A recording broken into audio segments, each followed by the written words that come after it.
তো বন্ধুরা আমি চলে আসলাম আবারও একটা নতুন মেলা এক্সপ্লোর করতে। কিন্তু এটা আমি করেছিলাম ২০২৪ এক্সপ্লোর ডিসেম্বর মাসে। সেটা হচ্ছে তিস্তা কাওয়ালা উৎসব জলপাইগুড়িতে হয়েছিল ২০২৪-২০২৫, ঠিক আছে? তো চলো এন্ট্রি নেওয়া যাক। আর অবশ্যই এখানে টিকিট ছিল। তো টিকিট কেটে আমি ঢুকেছিলাম এন্ট্রি। তো করে বেশ ভালো লাগলো এক্সপ্লোর করে। তবে হ্যাঁ, এটা কাইন্ড অফ একটুখানি শিল্প বাণিজ্য মেলার মতো ছিল। অনেক কিছু হস্তশিল্প, বাণিজ্যের অনেক জিনিস ছিল। প্রোগ্রামও হচ্ছিল ভিতরে। তো আমার তো এক্সপ্লোর করে ভালো লাগলো।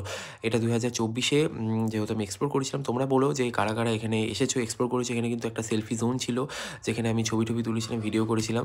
তো যাই হোক, তো এটা তোমাদের সাথে ব্লগটা শেয়ার করা হয়নি, সেটাই শেয়ার করলাম। তো এটা বেশ একটা নতুনত্ব জিনিস হয়েছিল জলপাইগুড়িতে, যেটা তোমাদের নাম তো আমি বললাম তিস্তা কাওয়ালা উৎসব। তো তোমরা কারা, কারা এখানে অ্যাটেন্ড করছো সেটা জানিও। দেখো যেটা বললাম প্রোগ্রাম হচ্ছিল, আর দোকান তো তোমরা জানোই যে যা, যা থাকে মেলাতে আরকি, খাওয়ার দোকানও ছিল। কিন্তু হ্যাঁ, এখানে কিন্তু বাণিজ্য বা শিল্পের কিন্তু মানে হাতের তৈরি অনেক কিছু জিনিস ছিল। আমার বেশ ভালো লাগছিল। একটা মেলার মতো বসেছিল। কিন্তু এখানে কিন্তু যেটা বললাম খাওয়ার দোকানের সাথে, সাথে ওই যে হাতে তৈরি হ্যান্ডক্রাফটের জিনিস অনেক রকম ছিল। এই যে যেগুলো তোমাদের ভিডিওতে দেখতে পাচ্ছ যে কম বেশি সবই ছিল।